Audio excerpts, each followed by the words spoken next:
ginabi na tayo sa pag-uwi dito sa probinsya mo. Ang layo ng binyahe natin Kaya nga Kung tutuusin, ayoko na rin naman bumalik dito pero kailangan.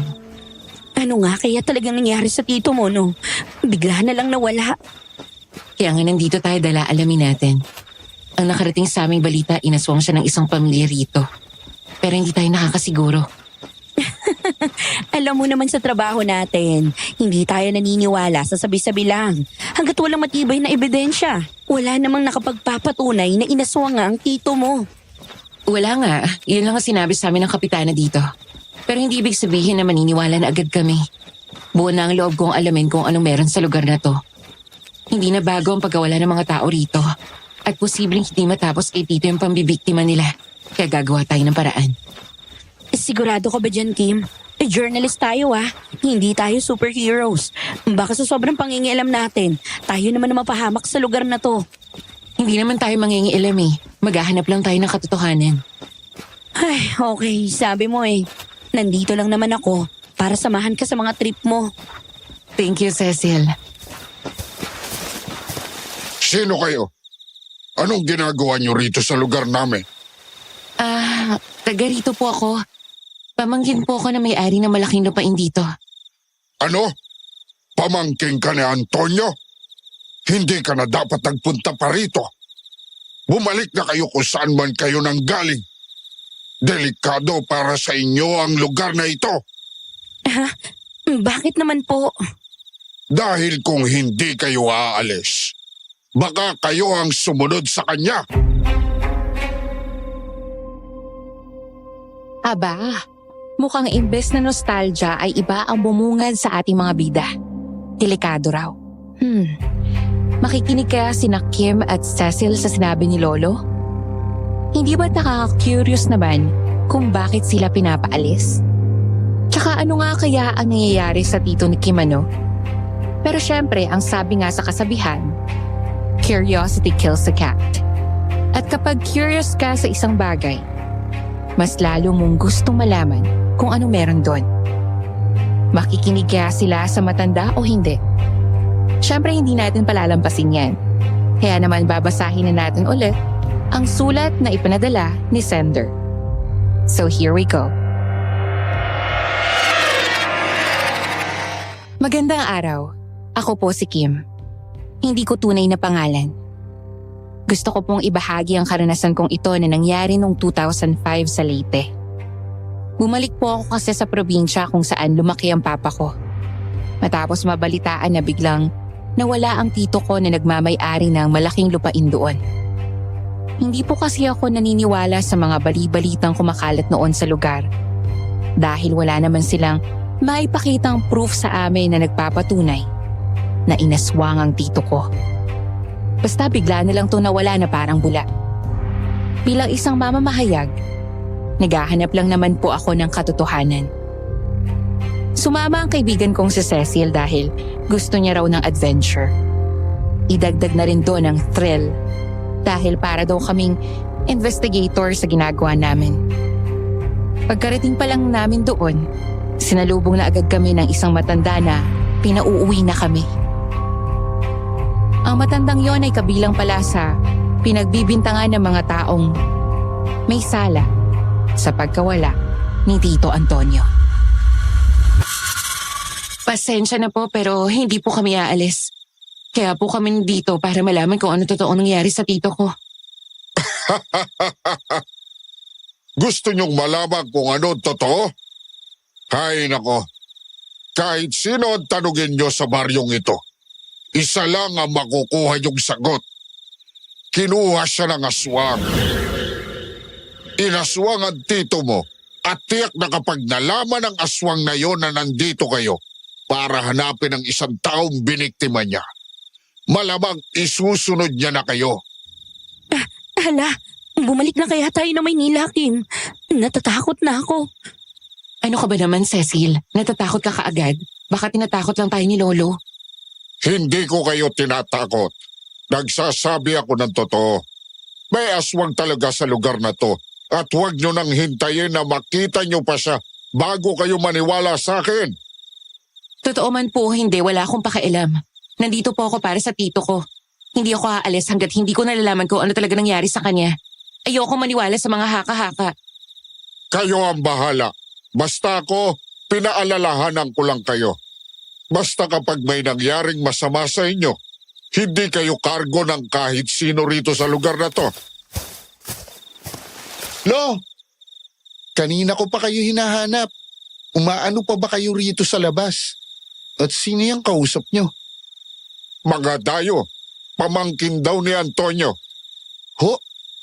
Pamangkin ni Kuya Antonio? Oo, pinapalis ko na nga at mapapahamak lang naman ang mga yan dito. Hayaan mo sila, Lo. Choice naman nila yan. Umuwi na tayo. Kanina pa kayo pinapahanap ni Tita Elma at kakain na tayo. Umalis ng matanda kasama ang apo niya.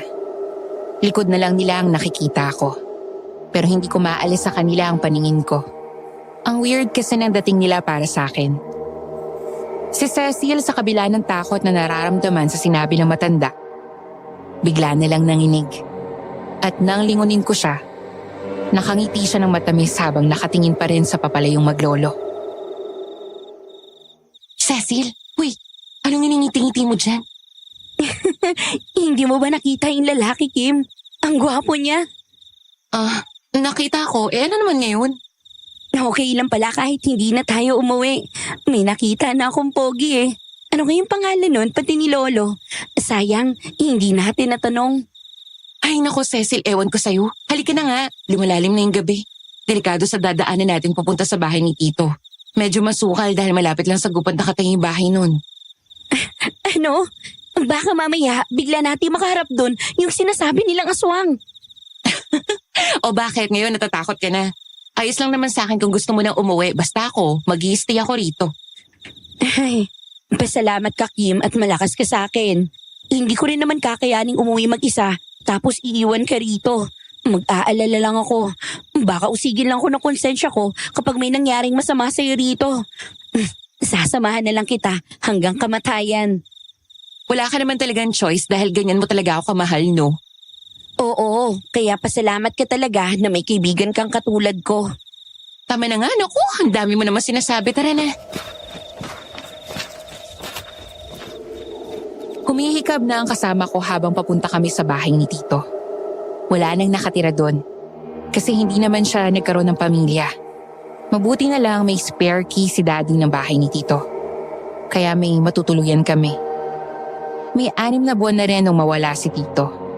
Kaya ang daan papunta sa bahay niya sa paanan ng bundok, nagtataasan na yung mga damo. Ni hindi na nga rin makita yung bakas ng daan na dapat naming baybayin. Si Cecil sobrang higpit na yung kapit niya sa akin habang naglalakad kami. Takot na takot. Malayo pa ba tayo, Kim? Ang layo naman yata sa kabias na ng bahay ng tito mo. Malapit na. Makakapagpahinga na rin tayo. Takot pa sa taong tito mo? Liblib na nga itong barangay, tapos nagtago pa siya sa pinakaliblib. Uy, baka naman ang tito mo aswang ha? Ano ka ba? Wala kaming lahing aswang, no? Ano yun, Kim? Naririnig mo ba yun? Oo, teka. Huwag ka masyadong maingay. Baka may mabangis na hayop lang na naligaw rito. Hindi ko talaga alam paano ko napunta sa sitwasyon na to. Masyado yata ako naging kalad ka rin. Mukhang magkasama tayo hanggang kabilang buhay, Kim. Alam mo, tumigil ka na, napakanega mo dyan. Saan kayo pupunta? Ay, anak ka ng tipaklong kuya. Nakakagulat ka naman eh. Bigla-bigla ka sumusulpot. Pasensya na kung natakot ko kayo. Babalikan ko talaga sana kayo sa daan. Alam ko namang papunta kayo sa bahay ni Kuya Antonio. Masukal na ang daan dito dahil wala nang naglilinis. Baka matuklaw kayo ng ahas o may makasalubong kayong mabangis na hayop. Kaya gusto ko sana kayong samahan dahil baka kung mapapano kayo. Bakit naman kami sasama sa'yo? Baka mamaya sa'yo pa kami dapat mag-ingat eh. Hindi ako masamang tao. Ako na nga itong nagmamalasakit. Pag-iisipan mo pa ako ng masama. Oo nga naman, Kim. Grabe ka naman kay kuya. Relax lang. Wala naman akong gagawing masama sa inyo. Iga-guide ko lang talaga kayo papunta ron. Ang sabi rin naman ni Lolo, balikan ko kayo. Wow pagkatapos niya kaming takutin, concern siya ngayon. Ayaw niya lang mapagbintangan kung sakali. Ha? Anong ibig mong sabihin? Wala. Tara na. Mag-aalas 10 na. Nandito pa rin kayo sa labas. Nagdududa man ako sa lalaki. Sumunod kami ni Cecil sa kanya. Habang palapit kami sa bahay ni Tito, natatanaw ko na ito. Sila ni Cecil yung nag-uusap. Napaismid na lang ako sa kaibigan dahil kuhang-kuha ng lalaki yung loob niya. Kahit hindi pa naman namin ito lubos na kilala. Pareha silang madaldal. Ni wala nga akong maintindihan sa pinag-uusapan nilang dalawa. Akala mo napakatagal na nilang magkakilala. Nang makarating na kami sa bahay ni Tito Antonio, mula sa dilim sa gawing kaliwa, may munting ilaw pa akong natatanaw mula sa malayo. Nandito na tayo. Thank you Ano nga palang pangalan mo? Ako si Cecil, tapos ito naman masungit kong kaibigan ay si Kim. Emil ang pangalan ko. Yung natatanaw niyong maliit na ilaw sa kaliwa, dyan ang bahay namin nila Lolo. Densyo naman ang pangalan niya. Kapag may kailangan kayo, huwag kayong mahihiyang kumatok sa bahay namin. Si Kuya Antonio, madalas din sa bahay namin noon. Naiinip kasi siyang mag-isa rito sa bahay niya. Sige, salamat ulit. Thank you sa pagsama. Walang anuman. O siya, uuwi na rin ako. Sige, ingat Pogi. Ano ka ba? Maya ka nga. Pogi naman talaga siya. Hindi ka naman siguro bulag. Oo, alam ko, pero huwag ka naman masyadong obvious. Mamaya isipin agad noon may gusto ka na sa kanya. Tara na nga sa loob. Inaalikabok na ang bahay ni Tito nang makapasok kami sa loob. Kaya naman ang kwartong tutulugan namin ni Cecil na lang muna ang nilinis namin. Dahil pagod na kami. Wala na kaming energy para linisin pa yung buong bahay. Lalo pat may kalakihan ito. Kinabukasan, tanghali na rin ang magising kami. Ay, ayos din pala dito Ang lamig pa rin kahit tanghali na. Sariwa pa ang hangin. Ganyan talaga, maganda talaga dito sa probinsya. Lalo na napapaligiran ng puno tong bahay ni Tito. Speaking of, anong una mong plano ngayon nandito na tayo? Siguro unahin kong kausapin yung kapitana rito. Yun yung tumawag kay Daddy para mag-report na nawawala si Tito Siya rin yung nagsabi na posibleng inaswang tapos may pinagbibintangan pa siya.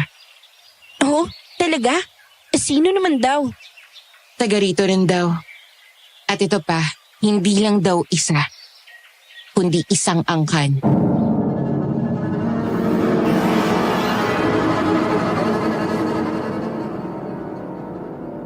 Hindi ko masyadong maintindihan yung mga kinuwento ni Daddy nung tumawag sa kanya yung kapitana. Kaya pupunta lang tayo dun mismo para magtanong. Yeah, maganda nga ma-interview siya. Oo, then maghahanap tayo ng proof. Accusations without evidence are useless. Ang problema, hindi ko alam kung saan yung barangay hall. Hay nako, Kim. Ang liit na bagay pinoproblema mo. Di magpapasama tayo kay Emil. Sabi niya naman katok tayo sa kanila kung may kailangan tayo. No way, Cecil. Ang OA mo. Bakit naman hindi? Mukha naman siya mapagkakatiwalaan Cecil, naririnig mo ba yung sarili mo?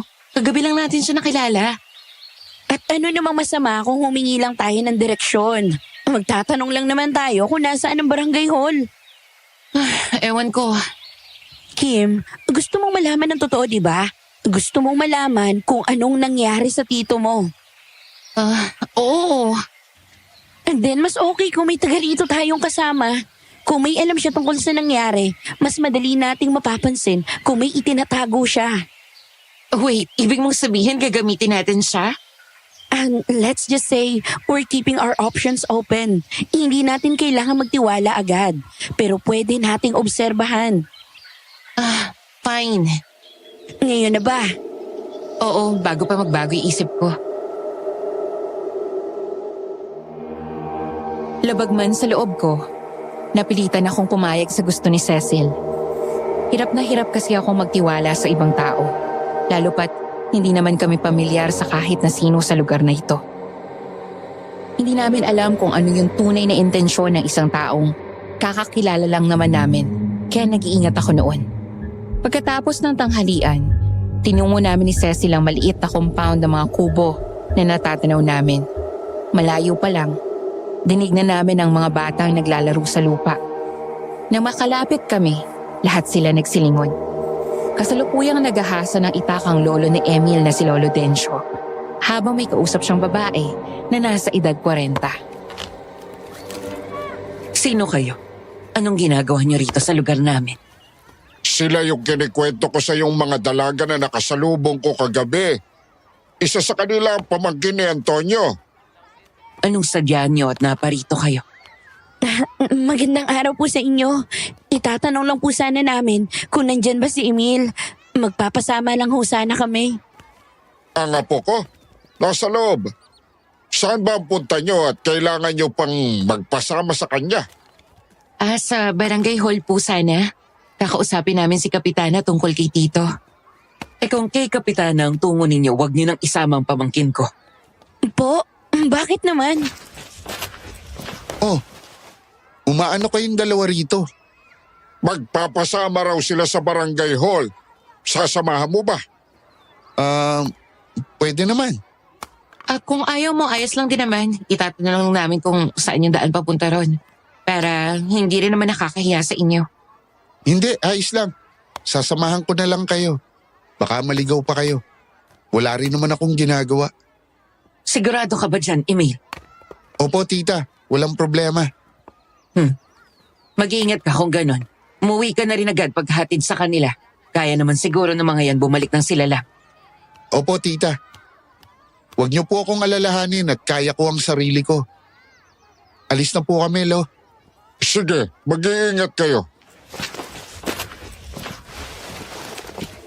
Hindi nakalampas sa akin ang mariing paninitig ng tita ni Emil sa amin noong mga oras na yon. Para bang may malaki kaming kasalanan sa kanya. Kahit wala naman kaming masamang ginagawa. Pinigilan ko na lang din ang sarili ko na magtanong at magsalita ng kung ano pa. Dahil kami naman ni Cecil ang humihingi ng pabor. Tahimik kami sa daan palabas. Pero ramdam kong gustong magsalita ni Emil. Pansin ko kasi ang mga pagtikim niya. Naghihintay naman akong magsalita siya pero hindi dumating. Mabuti na lang, nandyan si Cecil para magtanong. Matanong ko lang, Emil. Bakit parang ang sungit ng tita mo? Tapos parang ayaw ka nilang sumama sa amin. Wala. Huwag niyo nang isipin yun. Hindi kasi sila sanay na may umaalis sa amin. Ano yun? Parang mailap kayo sa mga tao, ganun ba? Parang gano'n na nga. Nag-iingat lang naman kami. Saan naman kayo nag-iingat? Gaano ba kadelikado sa lugar na to? Sa mga tao kami mismo nag-iingat. Kung pwede nga lang magtago kami sa pinakatuktok ng bundok, gagawin namin. Kaysa naman araw-araw kaming makakarinig ng pangungutya ng mga tao rito sa baryo. Bakit kayo kinukutya? May ginawa ba kayo masama? Wala. Pero sa kanila, iba kami. Iba? Paanong iba? Pinagbibintangan ng angkan namin ng mga aswang. Lalo na si Lolo. Matanda na raw pero malakas pa rin. Kaya imposible raw na tao lang siya. Pero hindi naman yun yung basihan para husgahan kayo? Hindi nga. Pero sa baryo na to, hindi na mahalaga kung may ebidensya o wala. Ang mahalaga lang sa kanila, may mapagbibintangan. At kami yun. Hanggang kailan kayo magtitiis ng ganito? Hindi na bago sa akin to. Bata pa lang ako, ganito na ang turing sa amin. Iwas na iwas ang mga tao. Sanay na akong makarinig ng mga bulong sa likuran ko. Sanay na akong makakita ng mga matang punong-puno ng takot tuwing nadadaanan ko sila. Pero kahit gaano kami kasanay, hindi ibig sabihin hindi na masakit. Teka, hindi man lang kayo nagsasalita o umaalma? May karapatan din kayo ipagtanggol yung sarili nyo lalo na't kung hindi naman totoo. Dapat lumaban kayo. Ano bang laban namin? Kahit anong sabihin namin, hindi nila pakikinggan. Kahit anong gawin namin, para sa kanila may ginagawa pa rin kaming mali. Kaya natuto na lang kaming magtago. Mas mabuti nang wala silang makita kaysa may bagong dahilan pa silang ibato sa amin. Emil, hindi ba kayo naiinis? Bakit hindi niyo subukang lumaban? Saan kami lalaban? Sa takot ng mga tao? Sa kwentong ni hindi naman nila kayang patunayan? Sa mata nila, kahit anong gawin namin, kami pa rin ang halimaw.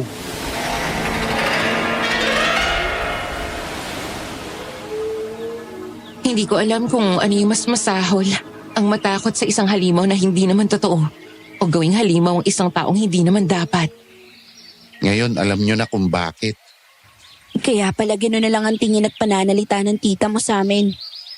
Hindi ko rin naman siya masisisi. Matagal na kaming ganito. Habang tumatagal, lalo lang siyang napapagod. Sanay na siya sa panghusga ng mga tao. Pero hindi ibig sabihin na hindi na niya yun dinadala. Kaya pala ang sungit niya kanina. Oo, alam kong hindi niya dapat ibinubunton sa inyo ang inis niya pero siguro kasi natatakot lang siya na baka dagdag lang kayo sa mga taong huhusga sa amin. O baka naman natatakot siyang may mangyari sa akin sa labas. Naiintindihan naman namin na hindi madali yung pinagdadaanan niyo. Pero kahit ganon, pasensya na rin sa inasal niya kanina. Hindi lang talaga madali sa kanyang makipag-usap sa mga hindi niya lubos na kilala. Baka isang araw, magbago rin ang sitwasyon niyo. Sana nga. Pero hindi na ako umaasa. Hindi ko naiwasang maawa sa pamilya niya. Pero napapaisip din ako kung bakit ang tingin sa kanila ay mga aswang. Sigurado kung marahil ay may napapansin din ang mga tao sa kanila kaya pinagbibintangan sila. Mahirap maniwala sa isang bahagi ng kwento kung hindi mo naririnig sa iba. Natahimik na kami nang makalabas kami sa masukal na daan. Sa hilayaran ng mga dikit-dikit na bahay nang nasa daan kami, kapansin-pansin nga ang paninitig ng mga tao kay Emil. At ang iba sa kanila, nagtataka kung sino kami at bakit namin siya kasama. Hindi na rin sila nahiyang magbulungan kahit hindi pa kami nakakalagpas sa kanila. Hindi nakatakas sa pandinig ko ang sinabi ng isa sa mga ale. Baka raw kauri kami nila Emil at nandoon kami para maghasik ng lagim. Gusto kong pumatol at ipagtanggol ang sarili ko, ngunit hindi ko nagawa. Magsasayang lang ako ng oras kung paglalaanan ko pa ng panahon na sumagot at makipag-away sa kanila. Kitang-kita ko kung paano tiisin ni Emil ang lahat ng naririnig at nakikita niya. Binilisan na lang namin ang paglalakad hanggang sa makarating na kami sa isang maliit na barangay hall.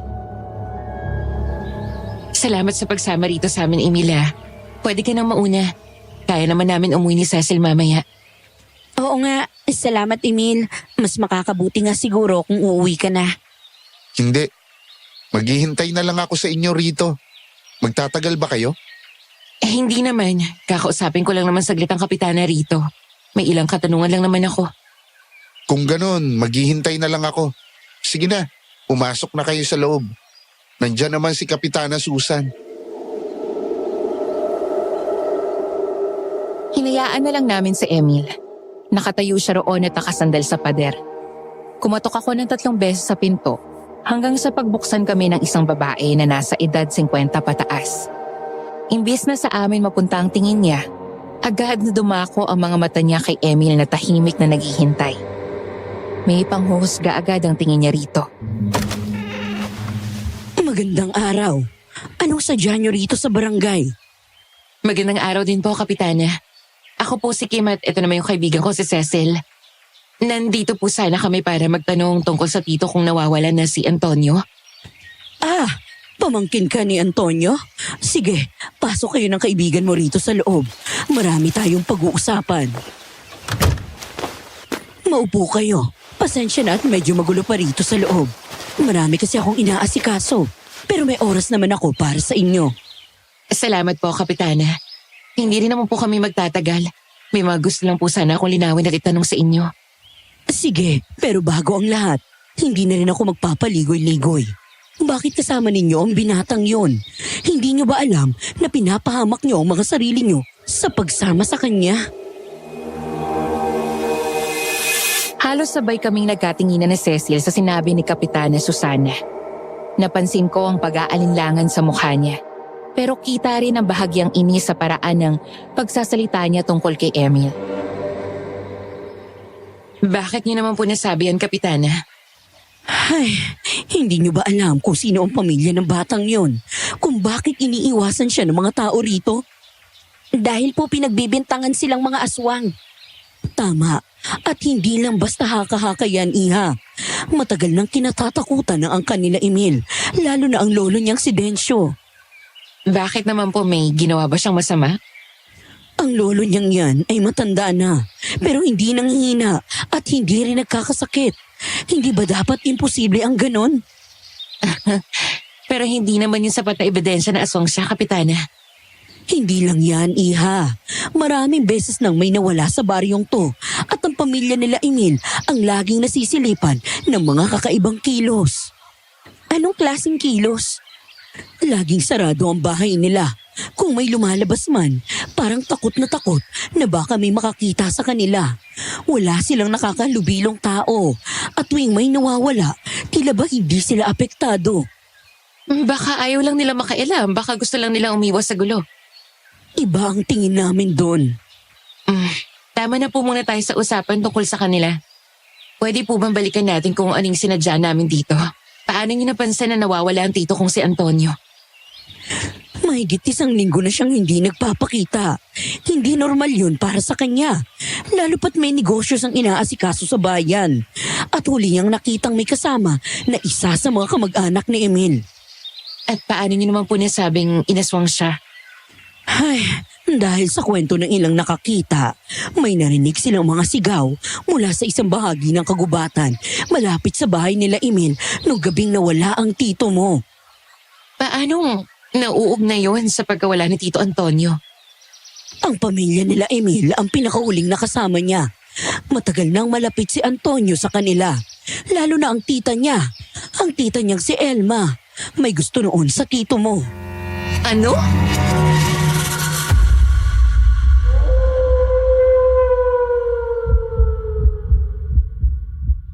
Ano? Matagal nang may lihim na may gusto si Elma sa tito mo. Noon pa, pilit niyang inilalapit ang sarili niya kay Antonio. Pero hindi siya gusto ng tito mo, kaya tinanggihan siya at mula noon, nagbago si Elma. So, sinasabi niyo bang dahil lang sa pagtanggi ni Tito Antonio, kaya siya inaswang? Hindi lang yun. Alam namin na ginagamit lang ng pamilya ni Emil ang tito mo. Mayaman si Antonio, may lupain, at sigurado kung gusto nilang makuha yun. Pero hindi pumayag si Antonio, kaya siya nawala. Ibig sabihin pinatay nila si Tito Antonio para makuha ang lupa? Hindi ko sinasabing pinatay nila. Pero paano kung... Nasaan ang ebidensya kung may patunay kayo? Kung may patunay kayo, bakit hindi nyo dinala sa mga polis? Bakit hindi nyo sila kinasuhan? Hindi ganun kadali yun. Kaya pala, so puro haka-haka lang talaga? Hindi haka-haka, Kim. Maraming nakapansin. Sino? May nakakita ba mismo kay Tito Antonio na kasama ang pamilya ni Emil nung nawala siya? Ano? Wala. Alam niyo, Kapitana, delikado yung ginagawa niyo.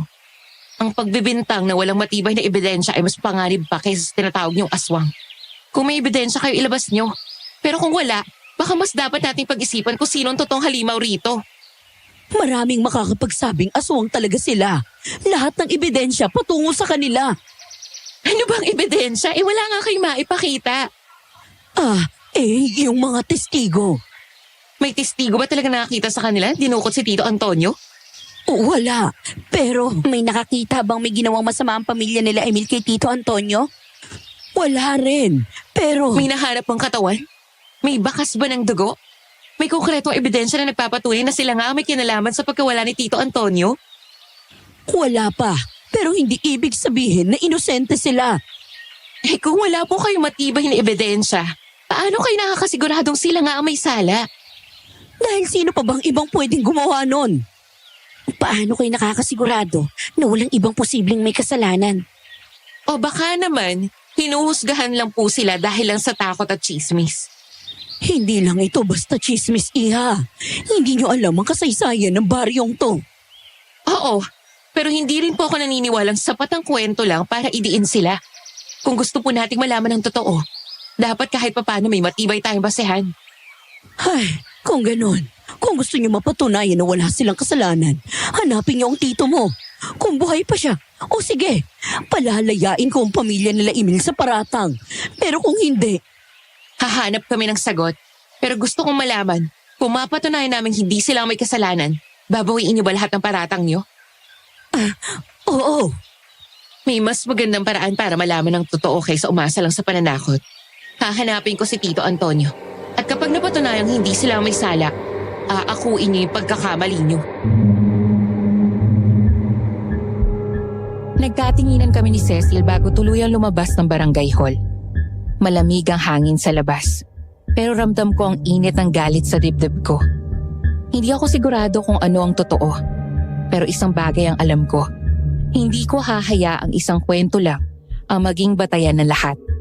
Paglabas namin, napatingin si Emil sa amin. Waring naghihintay ng sagot. Anong sinabi niya? Ang lolo mo raw yung dahilan kung bakit nawala si Tito Antonio. Tahimik ang naging paglalakad namin pa uwi. Napapaisip at sumasakit ang ulo ko sa mga sinasabi ni Kapitana Susan. Hindi ko alam kung bakit ang laki ng mga pagdududa ko sa kanya. Pinagpipilitan niyang aswang ang angka ni Emil ng walang matibay na basihan. Hindi ako madaling mapaniwala. Lalo pa sa itsura niyang parang hindi naman sigurado sa lahat ng sinasabi niya. Parang may masabi lang at may mairason. Hindi rin siya mapakali. Kaya halata akong nagsisinungaling o parang meron itong itinatago. Nang makaawi kami, parang parehas kami ni Cecil na naubos ang energy sa nangyari. Kaya nagpasalamat na lang kami kay Emil. Pinag-usapan namin ni Cecil ang mga sinabi ni Kapitana. Ang malaking tanong sa isip namin. Paano at saan galing yung mga impormasyon na sinabi ni Kapitana? Natulad na lang nung sinabi niya na may gusto ang tita ni Emil kay Tito Antonio. Hanggang sa paghigatuloy namin, yun yung pinag-uusapan namin ni Cecil. Ay, hindi talaga makontain ng utak ko lahat, Kim. Gusto ko maniwala na ayaw ko. Gusto mong maniwala na ano? Naaswang sila Emil?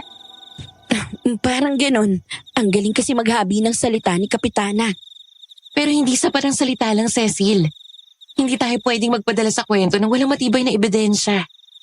Nakakainis lang. Parang may bumubulong sa isip ko na baka nga may katotohanan yung sinasabi niya. Ano yun?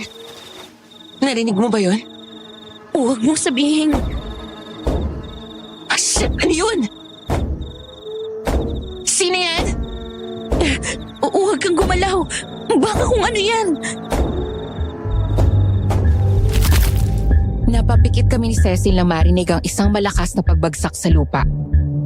Dahan-dahan kami lumingon sa bintana at doon, sa liwanag ng buwan, nakita namin ang isang nilalang. Babae siya. Dahil sa mahaba niyang buhok na sumasayaw sa hangin at dahil na rin sa tindig niya, ang kanyang balat ay abuhing puti. May malalalim na peklat sa leeg at braso. Ang mata niya ay dilaw na parang mata ng hayop. At ang ngiti niya ay masyado malawak para sa isang normal na tao. Kim, hindi tao yan. Tara na, umalis na tayo rito. Hindi ko magalawang pa ako. Napabalikwas kami nang bigla nilang sunod-sunod na kumatok ang aswang sa pinto. Halos maihi kami ni Cecil sa matinding kaba na nararamdaman. Tara na, Cecil! Takbo na! Wala na kaming ibang inisip kundi ang makalayo. Dumaan kami sa likod ng bahay. Hindi namin alam kung anong mangyayari kung mahuli kami ng babaeng iyon. Dumiretso kami sa masukal na daan. Hindi alintana ang kung ano ang nasa paligid. Kim, ano gagawin natin? Wala na tayo pupuntahan. Kay Emil! Sigurado ka? Oo, wala na tayong choice. Tumakbo kami papunta sa bahay ni Emil. Hindi namin alam kung tama ang desisyon namin puntahan sila. Pero wala na kaming ibang pagpipilian. Emil! Emil! Emil, buksan mo itong pinto!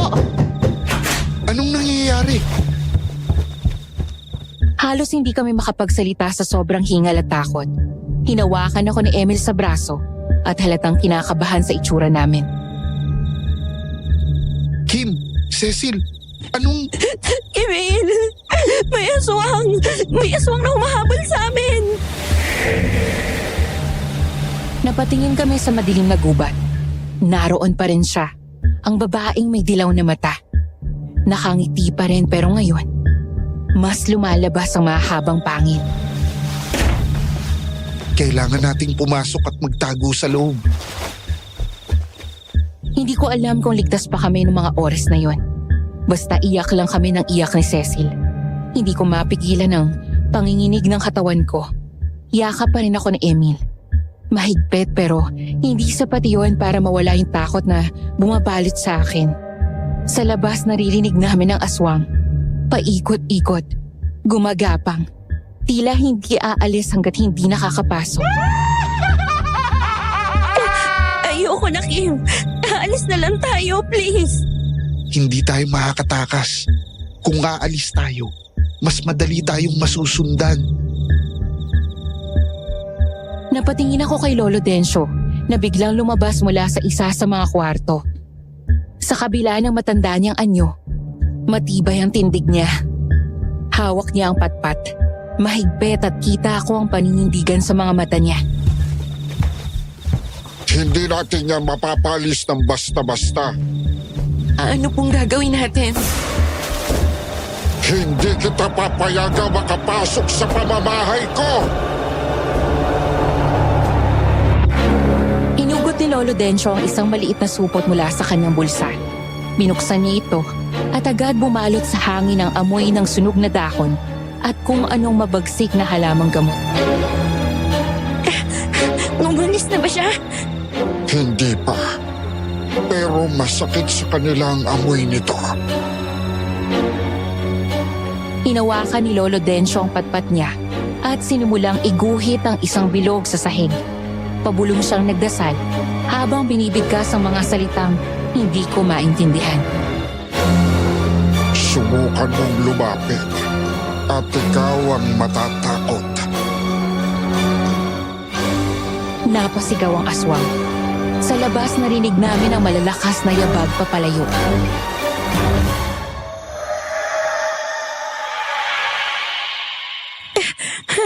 Wala na siya? Oo, hindi na siya makakabalik ngayong gabi. Hindi ko alam kung dapat ba akong matuwa o matakot. Pero isa lang ang sigurado ko. Hindi ko pa rin kayang bitiwan ang kamay ni Emil. At hindi ko pa rin kayang alisin ang kaba sa dibdib ko. Makalipas ang ilang oras, unti-unting kumalma ang paligid. Hindi na namin naririnig ang mga yabag sa bubong o ang malamig na tinig ng babaeng aswang. Malapit na bumuka ang liwayway. At sa kaunting liwanag mula sa silangan, parang mas madali na huminga.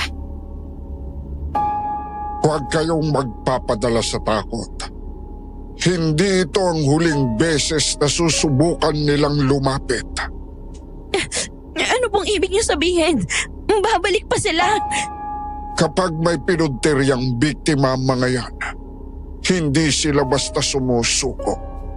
Pero bakit naman kami yung habol nila? May dahilan. Pero hindi pa natin alam kung ano. Bigla kaming napatingin sa labas. May paparating na anino sa dapit liwanag. Matarik pa ang dilim. Pero habang lumalapit ang figura, unti-unti na naming nakikita kung sino ito. Cecil, Kim, anong ginagawa niyo rito? Napatitig ako kay Ate Elma. Pawisan siya. Gusot-gusot ang damit at mukhang hindi pa siya natutulog. Nagkatingin kami ni Cecil. Napasin kong bahagyang nanginginig si Cecil pero hindi dahil sa takot kundi sa hinalang. Unti-unting namumuo sa isip niya. Hindi siya agad nakapagsalita. Sa halip, Napatingin siya sa amin ng may kung anong inis sa mata. Umuwi na kayo. Delikado rito. Nagkatinginan kami ni Cecil. May bumibigat sa hinala sa puso ko pero hindi ko alam kung paranoia lang ba yon o may katotohanan. Cecil, tara na. Umuwi na kami at hinatid kami ni Emil. Pero kahit nasa loob na ako ng bahay, hindi ko pa rin maiwasang mag-isip. Hindi ko alam kung may kinalaman ba si Ate Elma sa aswang o kung nagkataon lang ba ang lahat. Nung hapon, dumaan si Emil sa bahay at nangangamusta sa kalagayan namin. Si Cecil na nung unay tuwang-tuwa sa lalaki, ay bigla na lang naging mailap dahil sa duda. Kumusta? Ayos lang ba kayo rito? Oo, salamat sa pagbisita. Mabuti naman kung ganun. Huwag kayong mag-alala. Kung kinakailangan na bantayan ko kayo rito para hindi na kayo balikan ng aswang, gagawin ko. Hindi na. Huwag mo nang abalahin ang sarili mo. Huwag mong sabihin pati ikaw, nagdududa na sa amin, Cecil. At bakit hindi? Saan galing ang tita mo kagabi? Ang unusual naman na inaswang kami tapos sumaktong wala siya ron sa inyo, lalo't gabi na. Cecil, huwag mo na siguro tayo mang-akusa. Lumilipas ang mga araw at gabi. Hindi na muli kami tinakot ng aswang. Pero lagi kaming pinupuntahan ni Emil para siguruhing ayos lang kami. Unti-unti nakikita ko kung gaano siya kabuti. Palagi siyang nandiyan. Kahit pa binabato siya ng masasamang tingin ni Cecil. Hindi niya iyon alintana. Isang araw, malapit ng maghapon at wala kaming magawa ni Cecil, kaya nagpa siya akong linisin ang lumang kwarto ni Tito Antonio.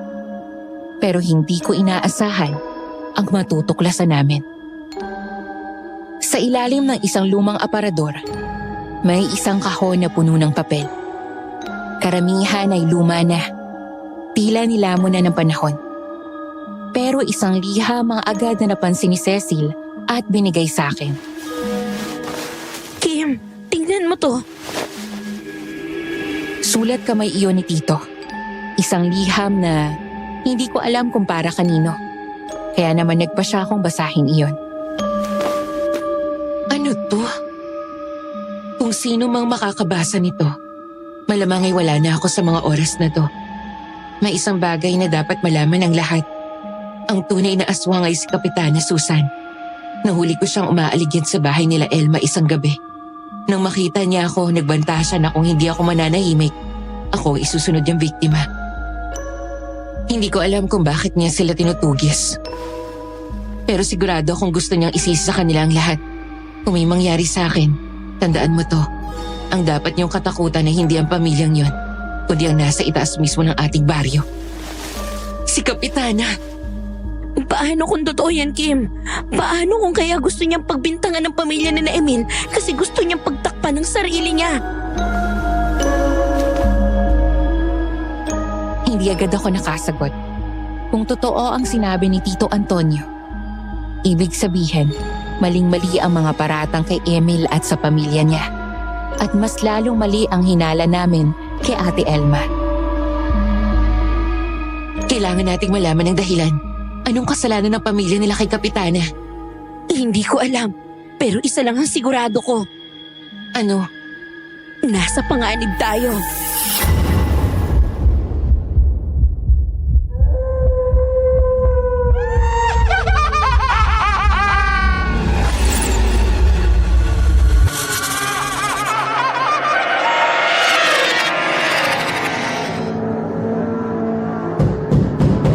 Napatigil kami ni Cecil.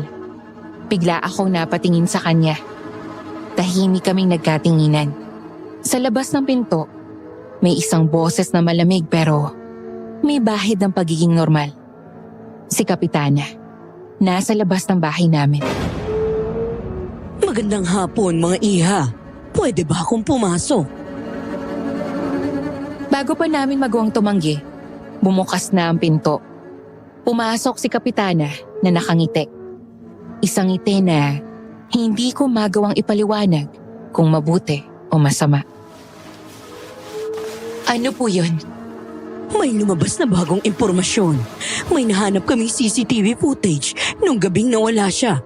Alam niyo ba na may kasama siya nun? Hindi siya mag-isa. Nagpalingalinga si Cecil, halatang kinakabahan. Ako naman, pilit na pinapanatiling normal ang aking mukha.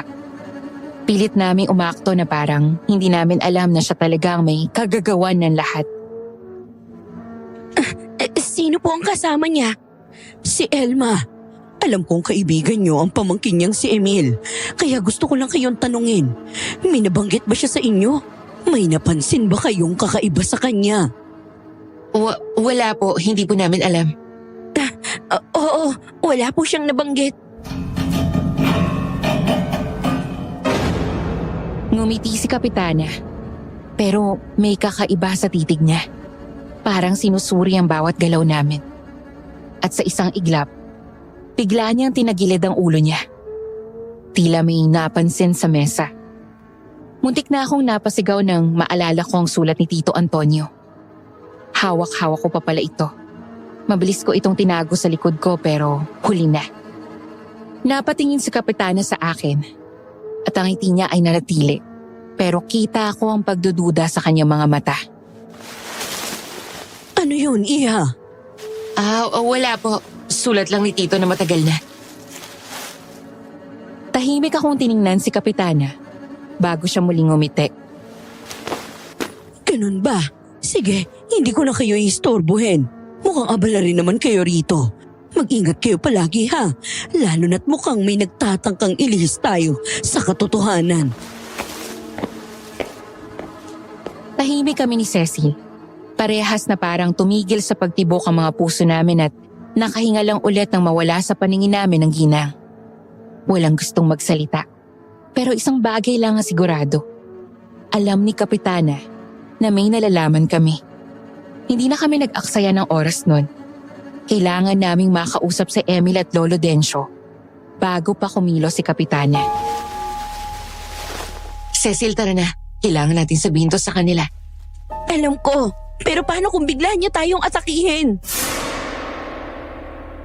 Alam kong may punto siya, pero mas delikado kung magpapaligoy-ligoy pa kami. Kinuha ko ang sulat ni Tito Antonio at mabilis kaming lumabas ng bahay. Maingat na naglakad sa madilim na daan patungo kina Emil.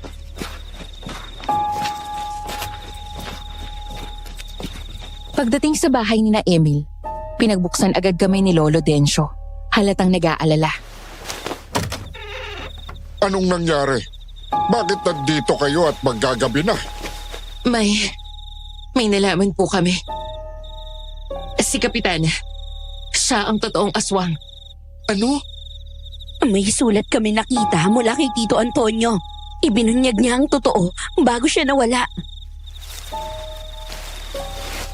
Inilabas ko ang papel at iniabot kay Emil. Tahimik niyang binasa ito habang si Lolo Dencio ay napapikit at parang may iniisip na masama. Matagal ko nang pinaghihinalaan si Susa. Pero hindi ko inakalang ganito kalala ang lihim niya. Kaya pala pilit niyang ibinubuntun sa amin ng sisi. Gusto niyang malihis yung totoong kwento. Alam na niyang may nalalaman tayo. At natatakot ako kung anong susunod yung gagawin.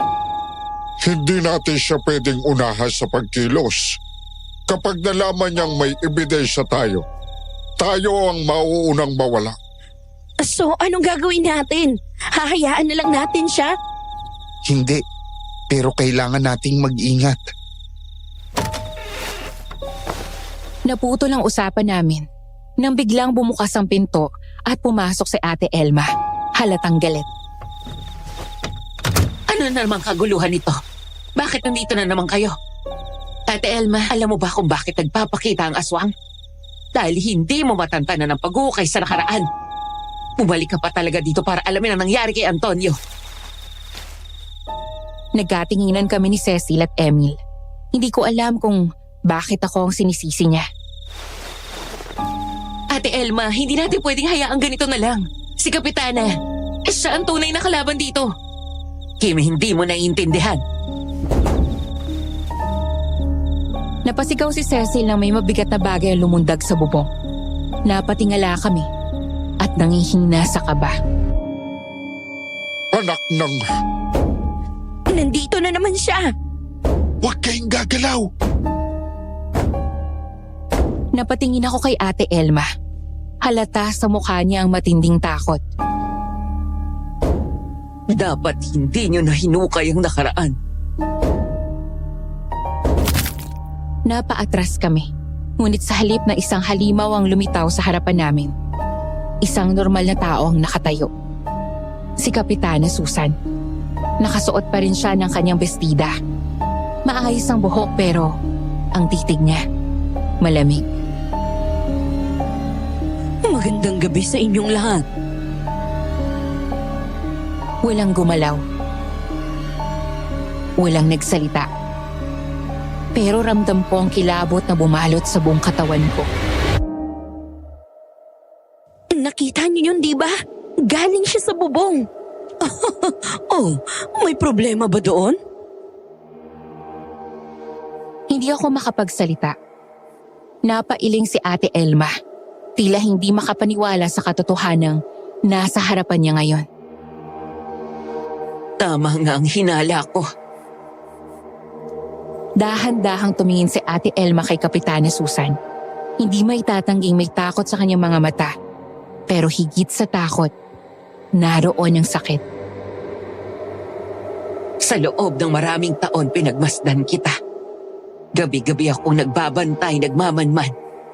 Umaasang mauhuli kita sa akto at ngayon, pusa mo nang inamin. Ate Elma, Hindi na rin naman kailangang itago, hindi ba? Mapanudyo ang kanyang ngiti.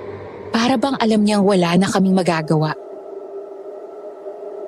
Kaya ako nga pinatay si Antonio dahil masyado siyang pakilamero. Nabakuyom ang kamao ko.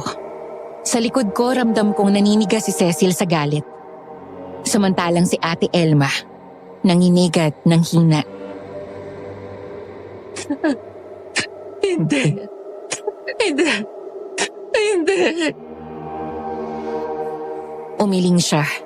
Nangingilid ang mga luha sa kanyang mga mata. Huwag mong sabihin sa akin na si Antonio. Oh, Elma. Hindi mo pa rin ba maintindihan? Oo, akong pumatay sa kanya. Siya ang unang sumubok maghukay sa sikreto ko. Kaya nararapat lang na siya ang maunang matahimik. Bakit? Ano ba nagawa niya sa'yo? Masyado siyang mausisa. At alam mo namang hindi ko papalampasin ang ganoon, hindi ba? Hayop ka! Hindi mo ito may tatago habang buhay, Kapitana. At anong gagawin nyo? Ipagkakalat? Sino ang maniniwala sa inyo? Ako ang kapitana rito. Ako ang may hawak sa baryong ito. Hayop ka talaga! Alam mo bang nakakatawa kang tingnan ngayon? Lumuluha-luha, nagdadalamhati sa taong wala na. Hindi mo alam kung gaano ko siya kamahal. Mahal na mahal ko si Antonio. At ano ngayon? Patay na siya. Wala ka nang magagawa. Biglang kumilos si Elma. Mabilis na dinampot ang kutsilyo na nakapatong sa mesa. Anak, wag! Ngunit bago siya makalapit kay Kapitana Susan, isang anino ang gumalaw ng mabilis. Napaatras ako. Masyado itong mabilis. Isang iglap lang nawala si Kapitana Susan sa harapan namin. At bago pa namin mapagtanto, isang malamig na hagik-gik ang nagmula sa likuran ni Ate Elma. Napakabagal mo, Elma. Napalingon si Ate Elma pero huli na. Isang kamay ang mahigpit na bumaon sa kanyang balikat. Halos itulak siya pababa sa sahig. Tita Elma! Akmang tatakbo kami ni Cecil para tulungan siya. Ngunit sa isang iglap, itinulak ni Kapitana Susan si Ate Elma na parang wala itong bigat. Napasubsob si Ate Elma sa sahig. Halos hinahabol ang hininga. Ano ba talaga gusto mo? Hindi ba halata? Patahimikin kayong lahat. Unti-unti siyang lumapit sa amin. Muli kong nakita ang pagbabago sa kanyang katawan. Ang kanyang mga kuko, humahaba at tumutulis. Ang kanyang mga mata, kumikislap sa dilim na parang mata ng isang mabangis na hayop. Kim, anong gagawin natin? Kailangan nating lumaban! Ano? Gusto niyo pa talagang lumaban? Mabilis siyang sumugod. Napasigaw si Cecil habang hinihila ako palayo. Muntik nang dumapog sa amin ang matutulis niyang kuko. Hindi na kita hayaang makaligtas! Hayop ka! Talaga ba? Ano magagawa mo? Hindi mo na kami madadala sa pananakot mo. Nanginginig ang mga kamao ni Emmy. Kita ko ang pamumula ng kanyang mga palad. Ang lalim ng kanyang paghinga. Para siyang sasabog anumang segundo. Ano ba kasalanan ng pamilya ko sa'yo? Puno ng sakit at galit ang boses niya. Halos isigaw niya ito kay Kapitana Susan. Pero ang babae, tumawa lang. Alam mo ba kung gaano ko katagal hinintay ang tanong na yan, Emil? Matagal ko nang gustong sabihin sa inyo ang lahat. Pero ano pa nga ba ang silbi? Wala naman na magbabago. Napatingin ako kay Emil. Nakakuyom ang kanyang panga. Waring pinipigilan ng anumang emosyon na gustong sumabog mula sa kanya. Alam mo bang minahal ko ng higit sa sarili ko ang ama mo? Napalunok si Emil. Lahat kami natahimik. Parang hindi namin alam kung anong mararamdaman. Oo, Emil.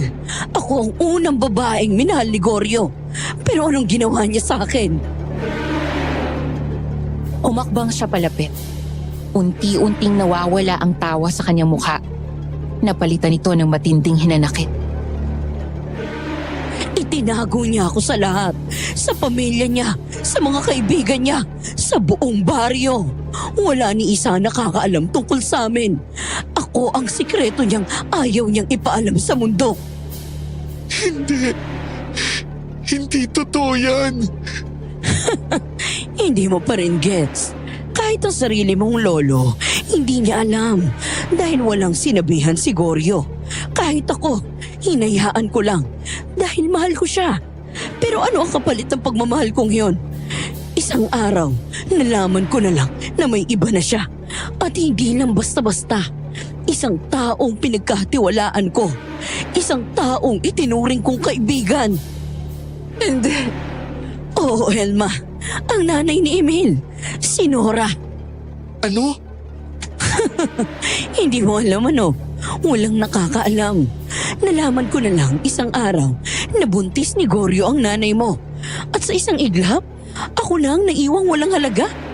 Alam mo ba kung anong pakiramdam nang ipagpalit sa taong hindi mo akalaing aagawin siya sa'yo? Kaya mo siniraan ang pamilya ko. Oo, ako ang nagpakalat ng chismis. Ako ang nag-udyok sa mga tao na tingnan kayong may dungis.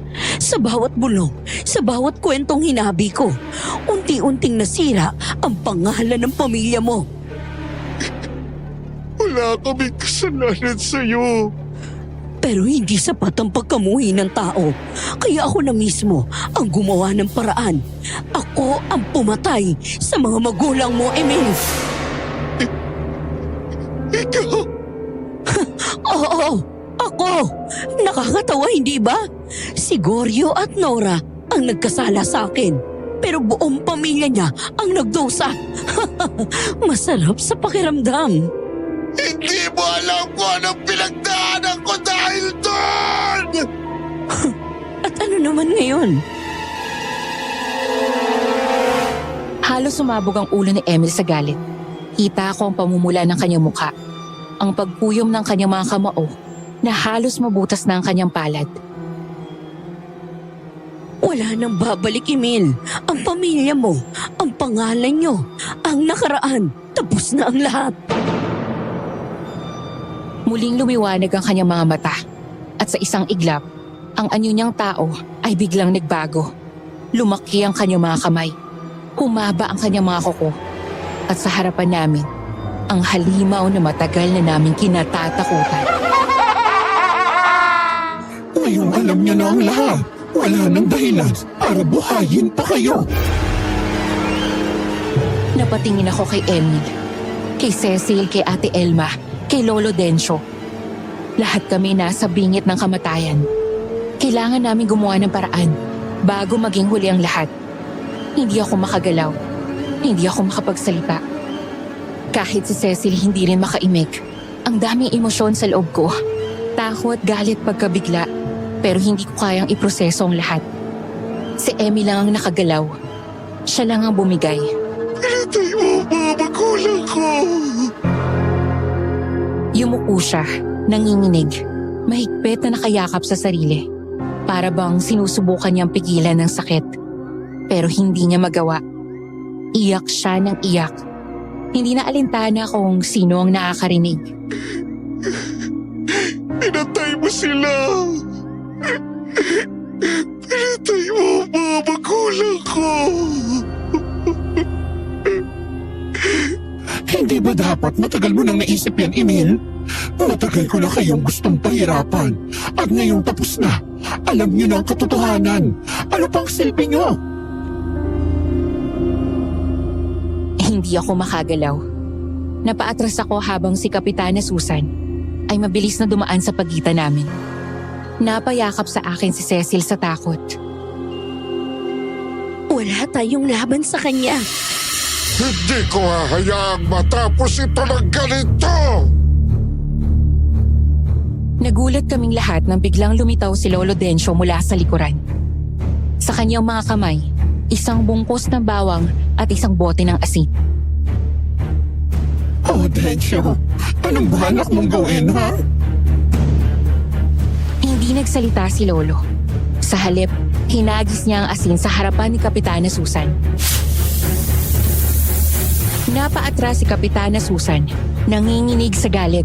Kitang-kita ko ang usok na lumalabas sa kanyang balat kung saan tumama ang asin. Matanda ka na. Wala ka ng laban sa akin. Matanda nga ako. Pero hindi ibig sabihin na hindi ko alam kung paano lumaban sa isang halimaw na tulad mo! Binuksan ni Lolo ang isang maliit na supot ng durog na bawang at isinaboy ito sa paligid. Si Kapitana Susan ay lalong lumayo. Nanginginig ang kanyang katawan. May epekto. Nasasaktan siya. Pero hindi pa rin siya sumusuko. Huwag kayong matakot. Wala siyang kapangyarihan kapag napalibutan ng mga bagay na lumalaban sa kasamaan. Pero hindi sumusuko si Kapitana Susan. Sa halip tumingin siya sa akin.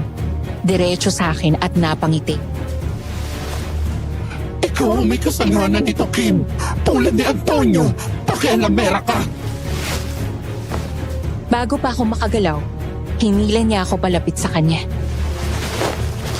Kim! Naramdaman ko ang matilim niyang mga kuko sa braso ko at ang init ng hininga niya sa tenga ko. Kung hindi mo sinubukang alamin ang hindi mo dapat malaman, hindi sana aabot sa ganito. Bitawan mo siya! Hindi ko alam kung saan nanggagaling ang lakas ni Emil. Pero bigla na lang siyang sumugod. Sumalpok si Emil kay Kapitana Susan. Dahilan para mabitawan niya ako. Napaatras ako habang pinagmamasdan ng dalawa. Si Emil walang takot na sinunggaban siya. At si Kapitana, nagagalit na bumaling sa kanya. Hindi mo ako kayang talunin, Emil. Pero may hawak si Emil, isang rosaryo. At bago pa makagalaw si Kapitana Susan, ibinalot niya ito sa leeg ng halimaw. Napasigaw si Kapitana Susan, pumapalag. Pero mahigpit ang kapit ni Emil. Ama namin, sumasalamit ka. Sambahin ang ngalan mo, papasamin ang kaharian mo. Sundin ang loob mo dito sa lupa para nang sa langit. Ang mga kamay ni Kapitana Susan ay pilit tinatanggal ang rosaryo sa leeg niya. Kitang-kita ko ang panghihina niya, ang pagkawala ng kanyang lakas. Tigilan mo na! Ayoko pa mamatay! Si Emil, nanginginig sa galit, hawak pa rin ang rosaryong binalot niya sa leeg ni Kapitana Susan. Si Ate Elma, luhaan ngunit may puot sa kanyang mga mata. At si Lolo Dencio, hindi na siya ang payapang matandang kilala ko. Ngayon siya ay isang taong hinubara ng lahat ng pasensya at awa. Huwag! Huwag niyo ako patayin! Hawak niya ang kanyang leeg, halos hindi makahinga. Nanginginig ang kanyang mga kamay habang unti-unti siyang gumagapang palayo. Pero walang patutunguhan ang kanyang pagtakas. Napapalibutan na namin siya. Ganito rin ba ang sinabi ng mga magulang ko bago mo sila patayin? Wala na akong laban! Aalis na lang ako. Ilalayo ko ang sarili ko. Tulad ng ginawa mo kay Antonio. Inaapos mo siya. Dahil hindi sa tumigil sa kakaharap ng katotohanan. Ngayon, dapat lang na gawin din namin sa'yo ang ginawa mo sa kanya. Kinuha ni Lolo Dencio ang isang bote ng gas na nakatago sa gilid ng kubo. Tumindig siya sa harapan ni Kapitana Susan. Tinitigan ito ng matagal. Ang kanyang mukha ay puno ng lungkot, galit at panghihinayang. Napakaraming buhay ang sinira mo. Ang pamilya ko. Ang pamilya namin. Hindi mo na ito matatakasan, Susan. Patawad! Patawarin niyo ako! Pero walang sino man ang nakinig. Dahan-dahang ibinuhos ni Lolo Dencio ang gas sa paligid ni Kapitana Susan. Walang nagawa ang matanda kundi humikbi, yumuko at umiyak habang ang gasolina ay sumisipsip sa kanyang damit. Dapat lang sa'yo to. Hawak ni Ate Elma ang posporo. Nanginginig ang kanyang kamay. Pero alam kong hindi iyon dahil sa takot. Hindi rin iyon dahil sa panghihinayang. Para kay Antonio. Para sa lahat ng kinuha mo sa amin. Itinapon niya ito. Sa isang iglap, bumalot ang apoy sa katawan ni Kapitana Susan. Hindi! Huwag! Patawarin niyo ako! Ang kanyang katawan ay nagpupumiglas, gumugulong sa lupa. Sinusubukang patayin ang apoy na unti-unting sumusunog sa kanya. Ang kanyang mga kamay ay pilit inaabot kami, pilit nakikiusap. Pero wala nang awa ang natira pa para sa kanya. Tapos na. Tahimik kaming nanunood habang sigaw ni Kapitana Susan ay unti-unting humina hanggang sa ang apoy na lang ang nanatili. Sumasayaw sa dilim ng gabi kasama ang abo ng isang halimaw na minsan namuno sa baryo. Tapos na nga, pero ang sakit, ang sugat na iniwan niya, hindi basta mawawala. Unti-unting humupa ang hangin. Parang kasama nitong inaagos ang lahat ng pasakit at takot na bumalot sa lugar na yon sa napakahabang panahon. Salamat. Napatingin ako kay Lolo Dencio. Nakayuko siya. Nakapikit parang may dinadasal. Lumapit si Emil. Nilagay ang kamay sa balikat ng kanyang lolo. Si Ate Elma naman ay nakatitig sa langit. Bumubulong ng mga salitang hindi ko marinig. Kung hindi dahil sa inyo, siguro hindi pa rin namin malalaman ang katotohanan. Salamat, Kim, Cecil. Kung hindi kayo dumating, baka wala na rin kami. Hindi namin to nagawa mag-isa. Kung hindi dahil sa inyo, wala rin kaming mapanghahawakan. Tumingin ako kay Emil. Kitang-kita ko sa mga mata niya ang sakit. Pero kasabay nito ay ang pag-asa. Wala nang maninira sa inyo ngayon. Tumango si Lolo Dencio. Malalim ang kanyang buntong hininga. Tila nagpapakawala ng bigat na matagal na nakakadena sa kanyang puso. Pwede na kaming magsimula muli ng payapa. Pwede nang matahimik sina Itay at si Inay. Ilang taon na ang lumipas mula nung gabing yon. Nung tuluyang natapos ang pananakot ni Kapitana Susan sa baryo. Sa halos 2 dekada, marami nang nagbago. Hindi na rin iniiwasan ng ang kanila Emil dahil lumabas na ang katotohanan.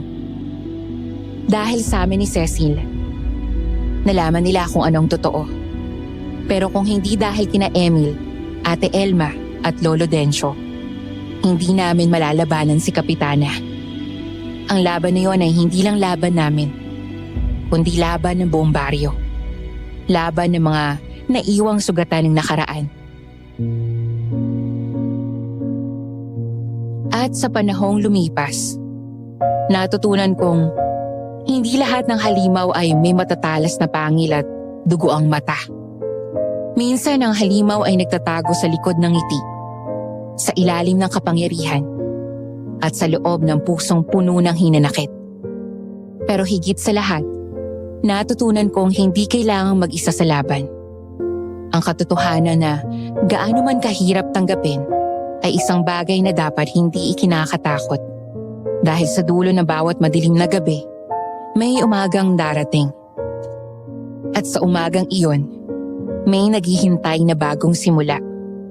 Sino mag-aakala na hindi lang pala sagot ang matatagpuan ko ron kundi pati ang taong makakasama ko habang buhay. Nanligaw sa akin si Emil makalipas ang ilang buwan. Hindi ko akalain na ang dating estrangherong puno ng misteryo at lungkot ay siya palang taong makakapagpalambot ng puso ko. Ngayon magdadalawang dekada na kaming magkasama at pinayayaan kami ng 3 anak. Kasalukuyan kaming nakatira dito sa Maynila. Maraming nagbago. Maraming natapos. Pero sa dulo ng lahat, isang bagay lang ang sigurado. Ang buhay ay patuloy nagagalaw. At nasa atin kung paano natin ito haharapin. Hanggang dito na lang po ang aking kwento. Ako nga po pala ulit si Kim at maraming salamat sa pakikinig.